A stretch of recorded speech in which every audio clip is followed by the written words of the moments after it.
You're listening to the Mind Your Business podcast. Today's episode is an entire breakdown of how I manifested my dream home and how you can too. So stay tuned. Hi, I'm James Wedmore, and with 13 years online, I've built my business to over $9 million in sales per year.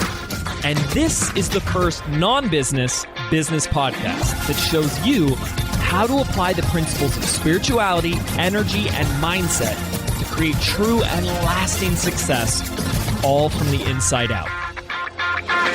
This is the Mind Your Business podcast. What's up, ladies and gentlemen? James Wedmore here, and thank you so much for tuning into another episode of the Mind Your Business podcast. I'm actually filming in my living room today because I just had some dear friends of mine, Nicole and Dan Culver, over. We did an episode with them that's coming up soon. Really excited about where, we had a really good conversation about being married in business, having kids and running a business, and how to balance it all and really make it all work. And it was a beautiful conversation. And I know they've also been on a powerful spiritual path. I've seen so much growth in them in the last couple of years. So it was a really great conversation to have with them. And we had it in person. And so I'm here in the studio, the impromptu studio that we filmed here in my living room. So I figured I'd continue recording. And I just recorded another episode that you may have heard last week on the podcast around manifesting. So we're kind of on that theme and that kick right now. And I wanted to include this as a story in that episode, but it's like so big and so important. I was like, you know what? It's worthy of its own episode. And that is the story of manifesting my dream home. This is the home that I'm filming in right now. This is my home in Sedona, Arizona. And it's a beautiful story. And as I share it with you, there's two things I want you to notice. Is number one, as I share the story, it's not to talk about myself. Believe it or not, even though I talk a lot and have hour-long episodes, it's not that I like to talk about myself. I just feel like it's my vehicle for transformation. It's my tool to help others is through communication, through teaching, and through storytelling. And I have found that so much of the way I can help others is through the power of a great story. I think storytelling, metaphors are the most powerful forms of learning, really, next to life experience itself, right? So I like to tell stories. And so what you're going to listen for is the lessons that I'm going to pull out in the stories, because it's all these little things that in your life that you start learning these skills that then start to come together. The metaphor I like to use here is when Mr. Miyagi is teaching Danielson how to be an awesome kick-ass karate dude. And he's teaching them by showing him all these other things, showing him how to wax the car and paint the fence and sand the floor. And then at the end, he realizes when it all comes together is when it really works. And so there's a lot of things that I've learned and practiced and played with over the years, and they just start to come together, which is really, really cool. And that's what you're going to hear as some of those get flushed out. And then it's also the opportunity as you listen to this episode to be in a more receptive state. That's really what I'm trying to get across. It's like be in a receptive frequency, be in an excited place. Pretend this is your story. You know, I'm going to tell you a secret. I heard this years ago, and it's so true, and it's so simple and so profound. They said, there's always two types of people, right? The type of person that thinks there's two types of people and everybody else. I always find that joke hilarious. It's funny, but we like to categorize and generalize people into two camps always. But there's this idea that there's two types of people. There's the person that when they walk down a street and they see the mansion on the hill, the palace on the hill, there's two types of people, right? There's people that are inspired and motivated by that. They see proof that it's possible for them. And then there's the other type of person that does the opposite. It's like envious or jealous or upset or tells even the story of there's less for me now.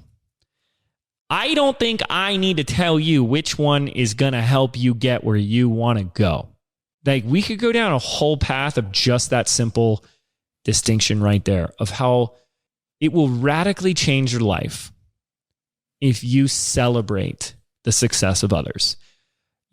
I see so much nastiness on social media. It's really sad too, because a lot of the nastiness you see is comes from so much cowardice as well. Because it's you would never say that to someone to their face or in front of them. And most people wouldn't, right? But it's easy behind a phone or something. But there's so much nastiness where there isn't nastiness needed. And you can see it's your jealousy is showing. It's kind of embarrassing, And I would hope that you, as my listener, know that that's not helping you. That's hurting you. That when you begin to celebrate or be happy for others, it doesn't, I'm not, like, it's a whole nother level to like someone that you would call an enemy and stuff like that. We're not even there yet. I'm just saying like peers. I'm just saying people you follow, people you look up to, people that you know, people that you have a neutral relationship with. Let's just start there. That's easy. And like they get a new car, they get in a new relationship, they move, they get a new house, they have a new idea, a new release, a new product, a new launch, a new this, a new blah, blah, blah.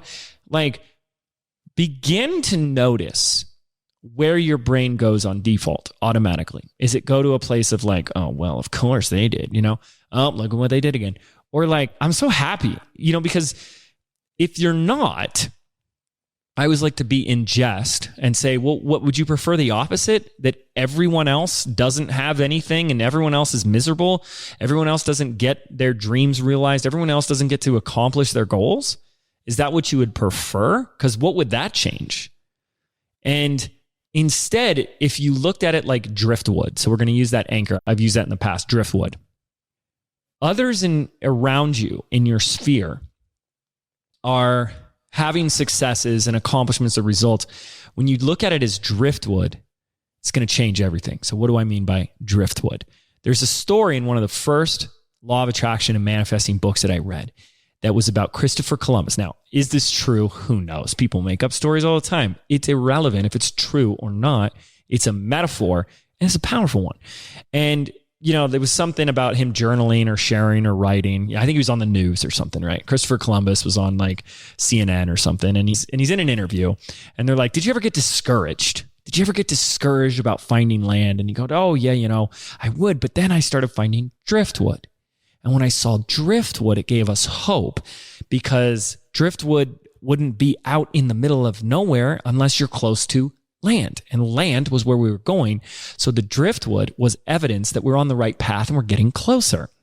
So it's driftwood. Driftwood is signs and synchronicities from the universe that you're on the right path, that you're getting closer. And it's up to you to find it, to spot it, to declare it and say, that means I'm getting closer. So what if instead of being envious or jealous or operating from some finite lack scarcity mindset of that means less for me because they got something and I didn't, you sat there and say, yes, more people that I know of are giving me proof, evidence, driftwood of what I want, which means it's possible for me too. I had to train myself to do that.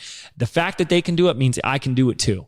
The fact that they have it means it's proof for me. The fact that people that I know that are in my bubble that are experiencing things that I want just means I'm on the right path in the right direction and I'm moving towards that. That will change everything. You know that things like envy and jealousy are byproducts of the tanol, of the ego, of 3D pettiness. So when you transcend that, you're actually the opposite. You're excited for everybody else, and you can be excited for everyone else and still get yours. And I want you to have yours. What a crazy concept. I want you to have yours. I want you to have your dream house, your dream whatever. So as we get into this, also think about like, what is that dream thing for you? Like, what's the big thing? The house, the car, the boat, the vacation home, the new town you want to move in, the new something. It doesn't matter. A vacation, doesn't matter. But we need to have fun and we need to play with these because we're here to live. We're here to experience life. We're here to have a great time, okay? We can have a great business. We want to have a great time in our life, all right? I'm here for that. So before we tell this story, I wanted to actually do a brief thing because this is somewhere on my Instagram stories that my first home, this is pretty cool. I did a story on this and then I think we saved it to our highlights. And when I bought my first home in Laguna Beach, which was my like dream town, it was a dream goal. Like I want to be there. I want to live there. I want to be there forever, which we can talk about all of that in a moment. I wrote in January of, I want to say 2017, I wrote a whole manifest intent command.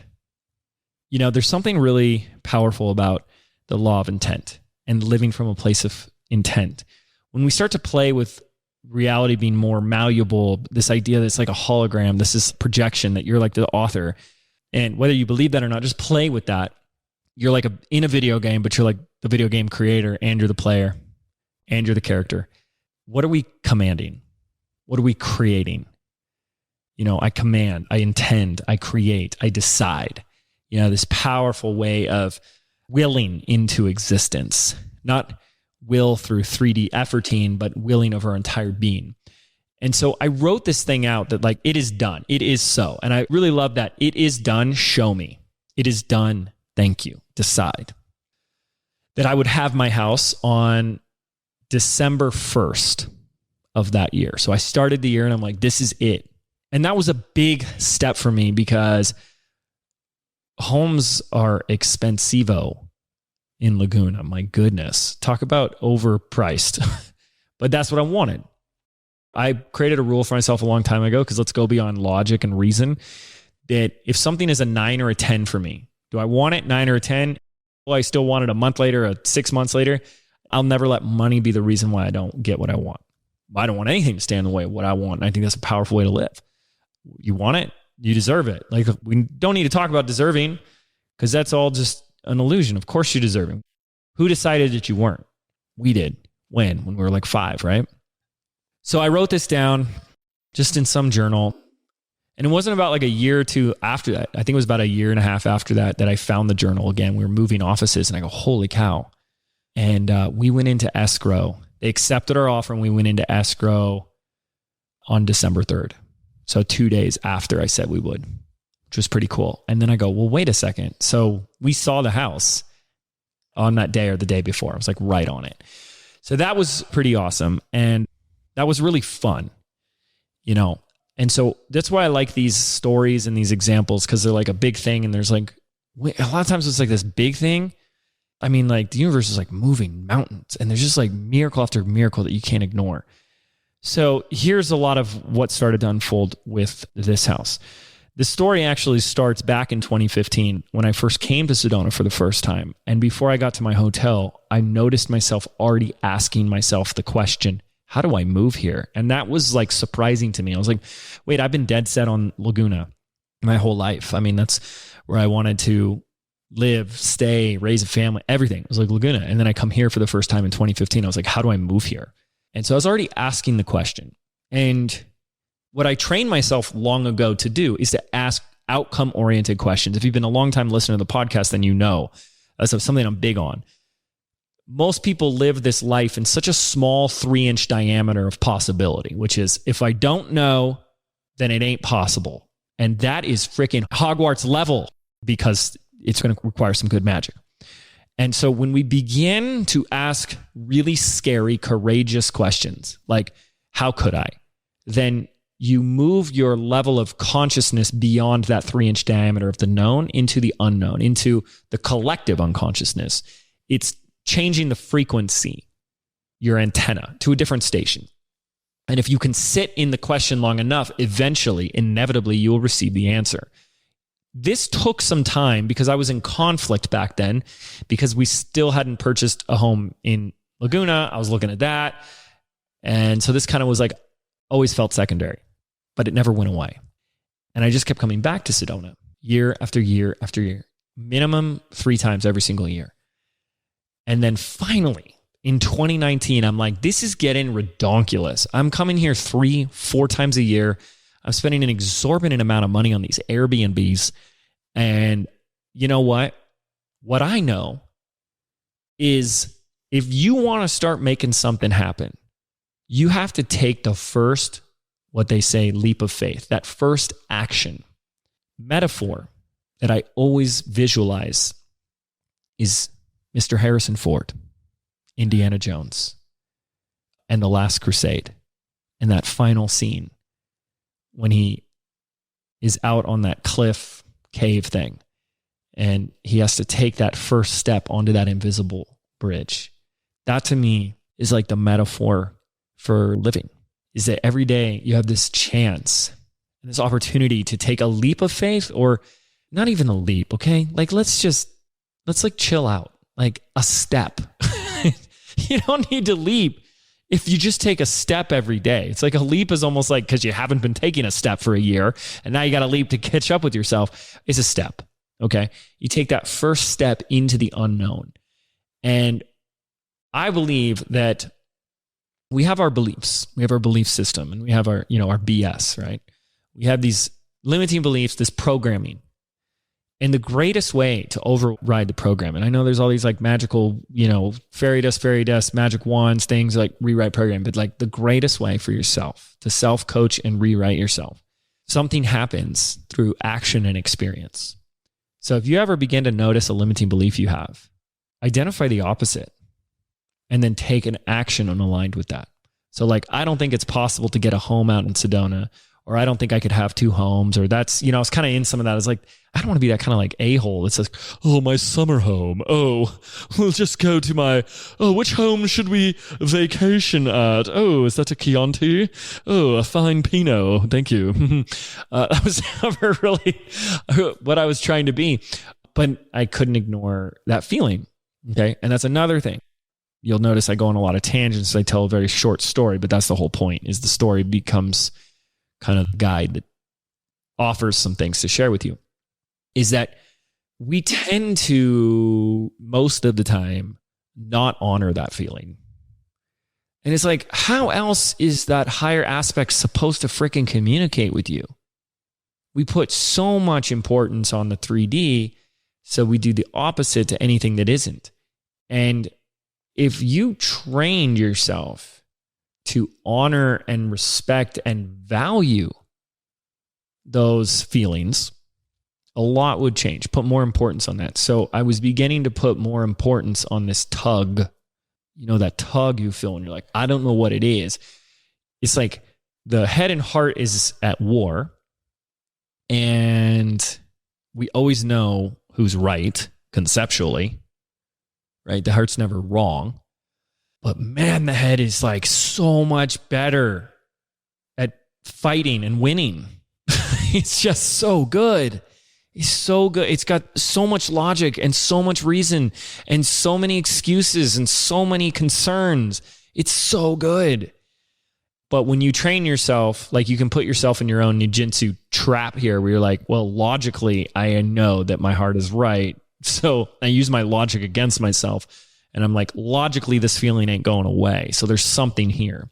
And if we honor that and lean into that, then instead of going, well, I don't know how, or I don't know what it's going to look like, you can take that first step. So what do you think that first step would be? An act of faith, not a leap of faith. It's a step of faith onto that invisible bridge. If it's buying the dream home, the first thing you got to do is you got to get an agent. Now, if you know someone, start there, right? If you know someone, like I would say, always go recommendations, okay? Referrals and recommendations, right? So that's exactly what I did. And I did 2 things. I got the agent. I started like obsessing over Zillow. This is kind of like one of my hacks with anything. Bring patience. If this is something important to you, if you're like, I want to manifest a flower today, that's wonderful. If you want to manifest like something like a piece of gum, that's wonderful. But is this something like big and important? Not that something is bigger means it's harder, but it's more permanent. Like I can chew on a piece of gum and say, I didn't like it and spit it out. But it's a lot more taxing to go, didn't like the house. Let's sell it, buy a new one. Don't like this one too, okay? So when it's bigger in that sense, like has more of an impact in your life, patience. So this is like the beginning of 2019. And I start obsessing on Zillow. And I tell myself, I did this with my VW van. I do this anytime I want to make a purchase over like $5,000. I want to learn everything about everything. So I'm watching the market 3 times a day. It became part of my daily routine. Okay. So you bake it into your daily routine. And I'm starting to look. I'm starting to learn. How long are homes staying on market? What are the price points that they're going on for? What are the price reductions here? What's closed? What are the comps? What's the price per square footage? What's the average home, bedrooms, bathroom kind of ratios and stuff like that? And I'm just learning. And I'm making my list. I like it. And then I say, I want to come out to Sedona and let's look at homes. We looked at 22 properties in 2 days. It was intense. It was exhausting. But now I'm in it. And that's the difference. I see a lot of people that talk like, I really wanted, that would be great. That would be wonderful. And you're talking like you're on the outside looking in like a zoo of life. Like life is an exhibit at a zoo and you're like face up against the glass looking in, steaming up the glass here, right? Get in the game. get in there with the animals. Get in there, right? And let's play the freaking game. So I'm in it. It's not me on the outside looking in. I'm in it. It's all around me. It's in my future. We're going to another house. It's in my past. We just looked at a house. It's in my hands. I'm in the homes. And I'm assimilating. I'm okay. More of this, less of this. Right?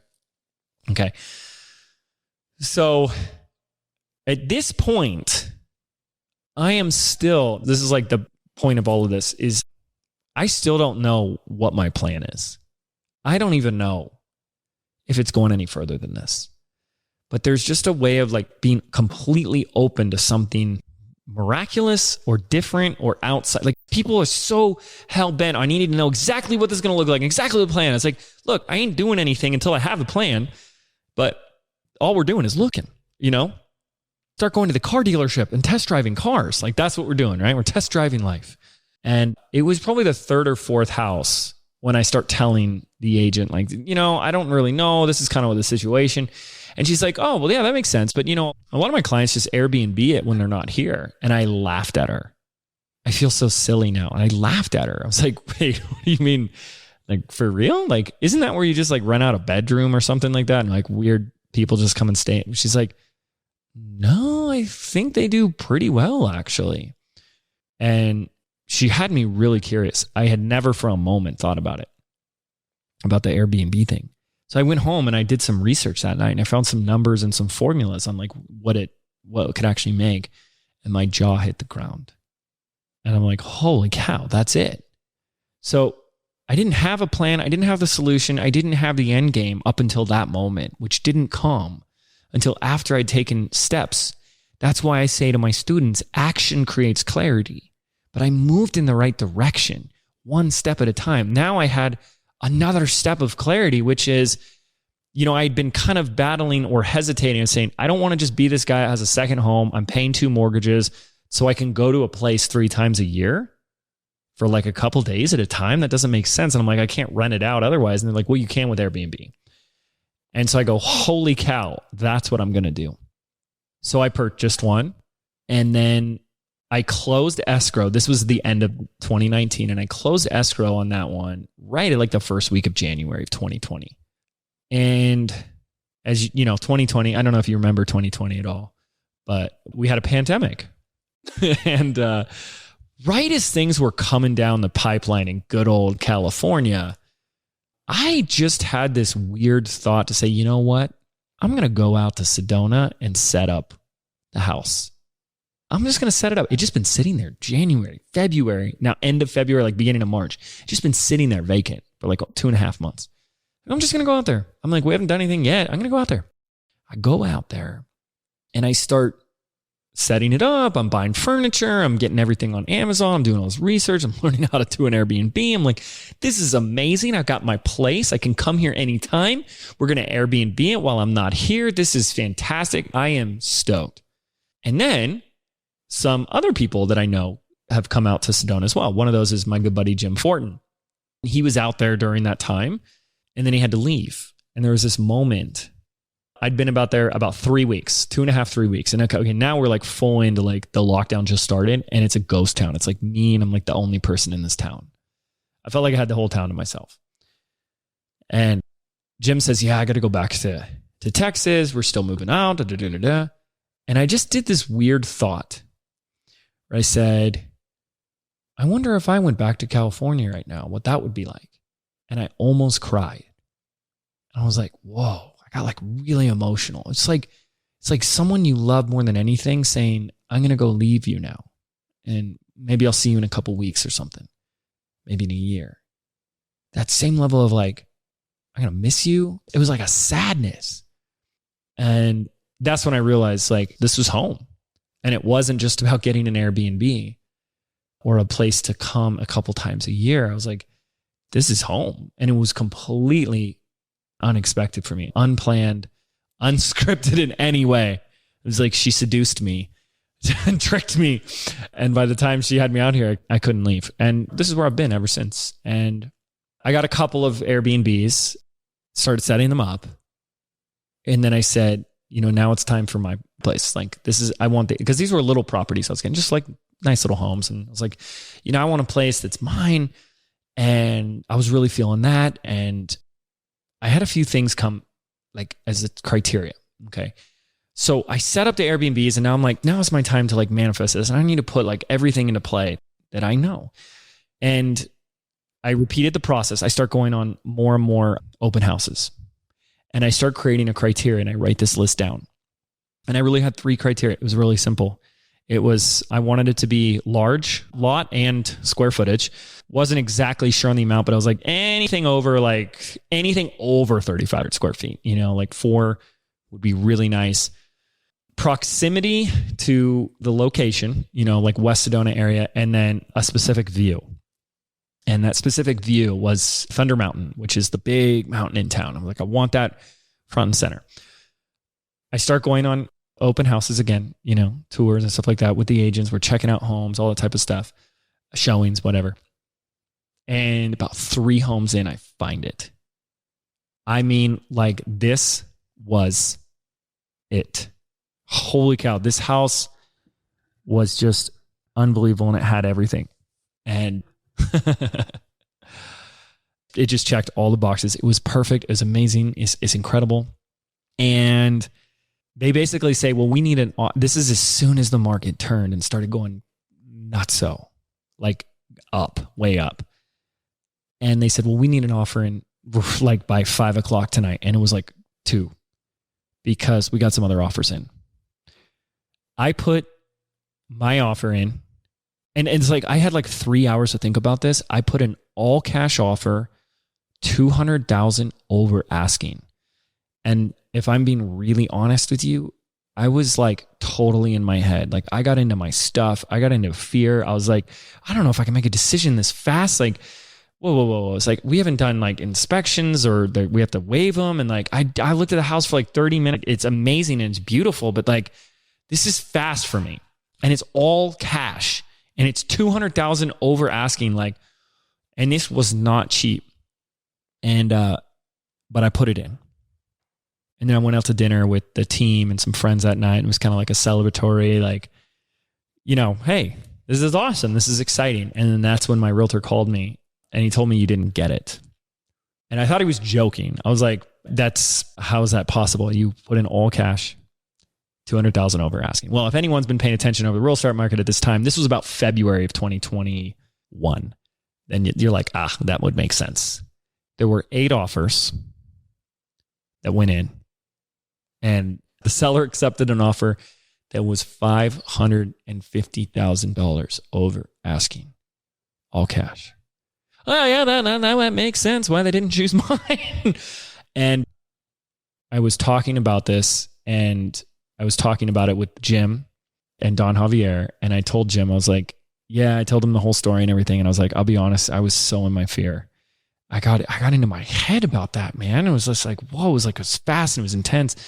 And I was like, I got into so much fear. And Don Javier just looks at me and goes, and that's exactly why you didn't get it. And that just like pierced through me. It was just like so simple and straightforward.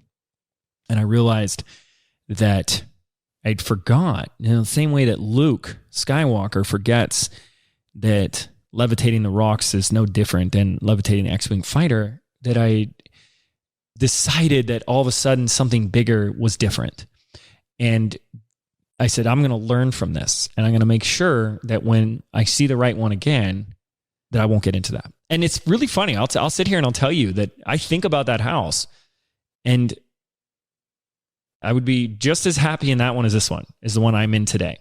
The one I did end up getting. It's like that one was wonderful. This one, wonderful.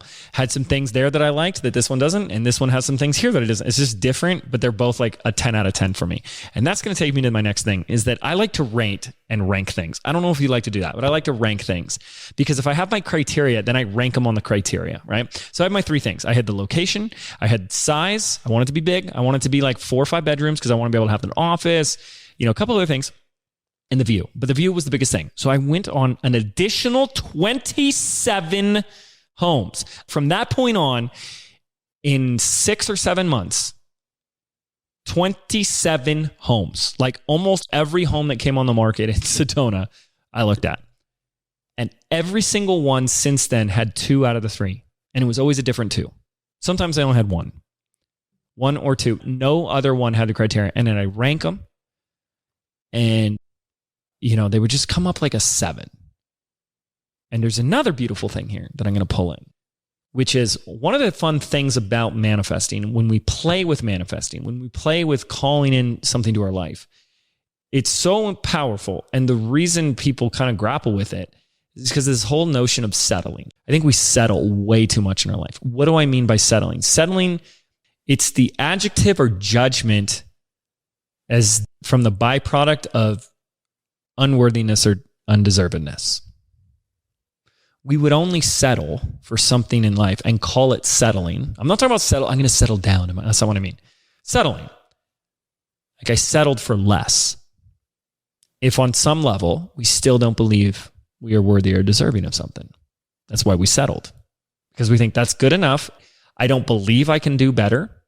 I don't believe I'm worthy or deserving of better. Or guilt of wanting more. Somebody like, I feel guilty asking for or wanting more. Okay, so when you play with the conversation and through this context of manifesting, it's really wonderful because there's no room for that in manifesting, right? And there's a great lesson for all of us in that. Are we settling? And I'm going to invite you to do whatever the opposite of is that for you. In Gay Hendricks' book, The Big Leap, there's a wonderful distinction around upper limiting. And upper limiting is that whole thing where people get that thing that they was a little bit outside of what they thought was possible. It's too good to be true. It's like, I don't know if I deserve this. And then they start to self-sabotage. And I'm just going to say, keep leaning into your upper limits. Keep stretching that. Keep just going beyond that one step at a time. Keep playing in the uncomfortable of, oh my gosh, this feels like bigger or more or whoa, and keep going into that direction until that becomes your new norm, your new comfortable. And I think that'll serve you well. So I started looking at the homes. I said, nope. Months. And I'm going to be honest. My patience is beginning to wear thin. I'm living out of suitcases in my half-finished construction-filled Airbnb. I'm over it at this point. My patience was done. I was at the end of my time limit. Because at this point I've been out there for, it's about a year and a half. Year and a half of not having a home, an actual home, starts to wear on you. It was starting to wear on me. So I'm starting to waffle. There's this, one hand, there's the knowing. There was this knowing, but then there was the oh, come on. But when, And I was really trying to practice and stay in the patience of it and just stay in that receptive mode. And then I looked at one property and it was okay, so here's the story. So I look at this one property and it had 2 out of the 3 criteria. The one criteria it didn't have was the space. It was a little smaller than what I had intended, but it was a beautiful home and it was just unbelievable. And I was talking to Don Javier about this and he said, maybe you should go check out that house again. I was okay, I'm going to go do that. And I went back and I was you know what? I called my realtor and I'm I'm going to be honest, you have shown me every home. You've been so patient. I'm kind of done with this. I think I'm just ready to pull the trigger. It's set up my home, let's do it. And this is so bizarre. He goes, okay, well, let's get all your documents in paper. Okay, let's get your pre-approval. Let's get this, blah, blah, blah, blah. We got all the ducks in a row. And I remember where I was standing. I'm on the phone with him and I say, all right, put the offer in. Actually, what had happened, I'm trying to get the shortest version of the story. We had already made an offer. They countered and I'm on the phone saying, let them know we accept it. I hang up the phone. I'm putting the phone in my pocket. And my Zillow ding goes off. I pull it up and it's a new listing. It's a new property. And there it is. And I opened it and I knew immediately. I knew that I would know. I think that's something to play with too is if you're manifesting something like maybe a partner or something, like trust that you'll know when you know. It's hard to know when you don't know. Like, I don't know. Is this a feeling? But you know what that knowing feels like when you know. So I knew that I would know. And I looked at the first picture and I said, this is it. Now, I'm big on spirit animals. Huge on them. I think nature is like, everything. I see and experience so much beauty and synchronicities and messages through nature and through animals. There's so much power and there's so much wisdom. Animal Speak is every single person on this podcast should have that book, Animal Speak. Yeah, you can do like the, YouTube or Google searches and like, what is the meaning of a hummingbird and stuff like this. But I like to use one source so that it's not just like, sometimes I feel like you go to the internet and it's like, it means this and this and this and this. It's like, it means everything. And I felt like going to one person, one author who's kind of compiled a whole thing on animal interpretation and the symbolism and the messages and the medicine is huge. And it's really helped me. So that book is like by me all the time. And I say this because I've had a certain animal. I won't say it just because I don't want to give the street name. And I don't know, just in case someone is weird. But there's definitely an animal that I have called my spirit animal for ever since I started my spiritual journey. I see it every time I go on a trip. It's there when I leave and it's there when I come back. Like, no joke. Unless it's at night and I can't see outside, I see this animal. And it's like, holy cow. And I just knew years ago when I first started learning about spirit, I already knew it was my spirit animal. And that's the name of the street. It's the same as spirit animal. So I was like, well, that's a really good sign. So there was this knowing, boom, step one. And then the street and the numbers and the street name can have a ton of significance for somebody, So that was a good sign. So we get a showing at the house. This is kind of the cool things that happened. We get a showing, private showing, first showing. I called my realtor back and I was like, stop, don't submit the offer. We were moments away. We had just hung up the phone and he was going to just press this accept button or send it to me. So because it was like moments, right? And when I found this, I said, we got to go look at this. So he gets us a showing the next day. Now, funny enough, this is just so random, but these things you can't ignore. I decided to take my camper van that day because I always like to feed two birds with one seed. And so I needed to do a furniture pickup for one of our properties. And so the van comes in handy for transporting furniture. So I brought the camper van so I could run an errand on the way back home because on the other side of town. So I pull up in the camper van and the owners of the home are leaving. And at that awkward moment, when the owners are leaving while you're coming in. And guess what they're leaving in? Oh, I don't know. Just the exact same camper van. What? Like, what? It was so bizarre to drive up the driveway and to see your car leaving, like the most unique vehicle on the road, leaving as you're pulling up, right? I'm like, wow, they're like, oh yeah, they're huge camper van enthusiasts. They even have an outlet specifically installed in the home to charge it. They have this whole cleaning station for it. I'm like, you got to be kidding me right now, right? So then here, the first synchronicity was the timing. Okay. The timing of it, the street name, the camper van. Then I go and meet the listing agent. Guess what his name was? James. And here's then what happened next is he starts playing guitar for us. This is so funny. Like, only in Sedona. He's a realtor / musician. And he starts playing music. And then he says that he wants to like make it big online. And so I brought Monica, my Airbnb host, and she's like, oh, well, James teaches people like YouTube and video marketing and stuff like that. So he immediately took a liking to me and was like very intrigued, very excited and interested in all of that. So there was a huge interest there. And the story goes, we did the whole tour. He played us a song and the song finished and he looks at us and he goes, what do you think? What do you think of the house?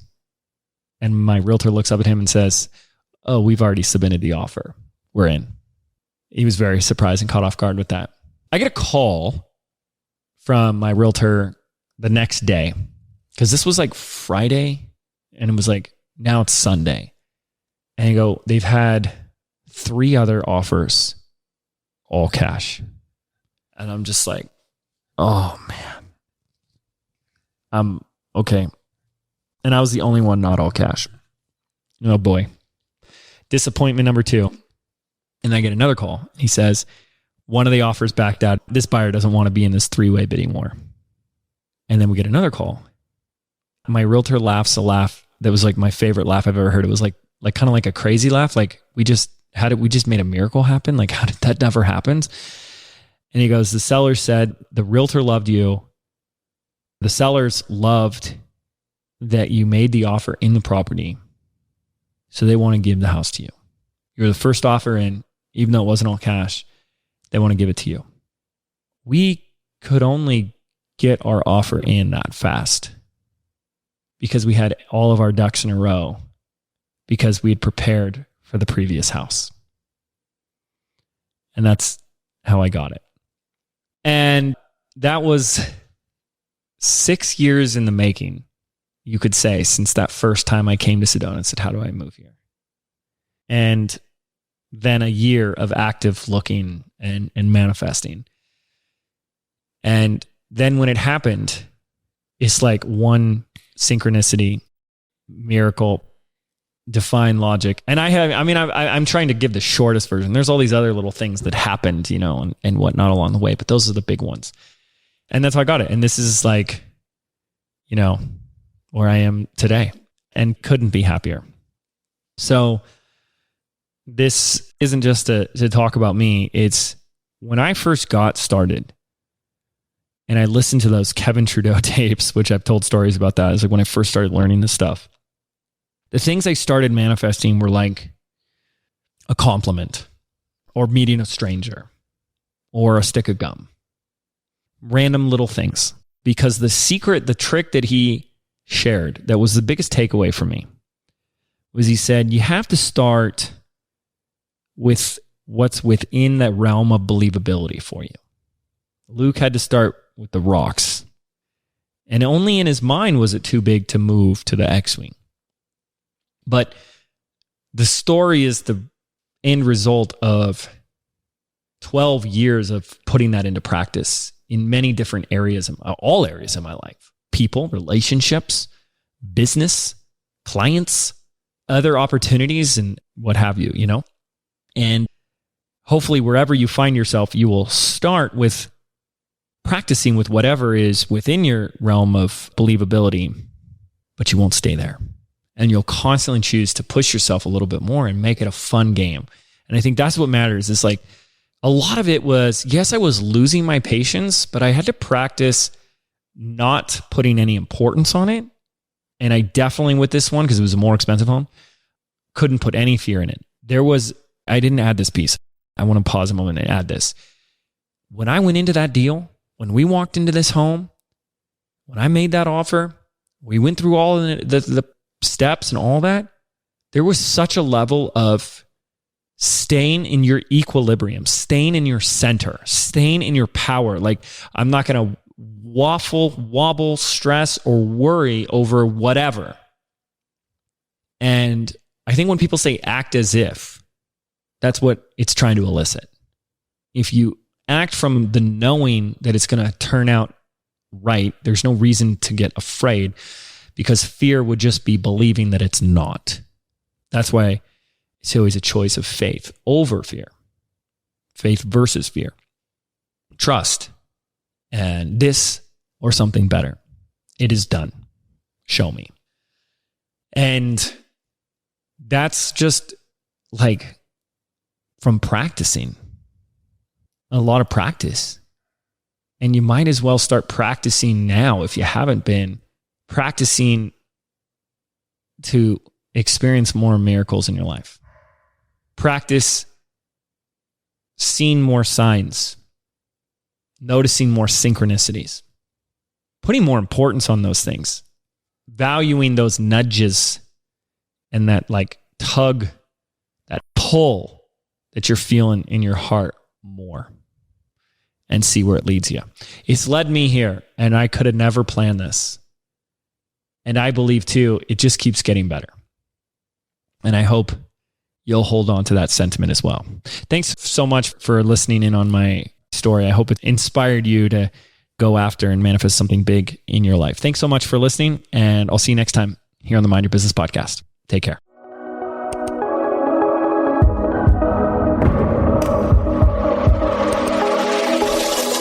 Did you know 8 out of 10 businesses fail within their very first 18 months? I believe being an entrepreneur means unlearning everything that we've been taught our entire lives about what it really means to be successful, which is why I've created a brand new audio program entitled Activate.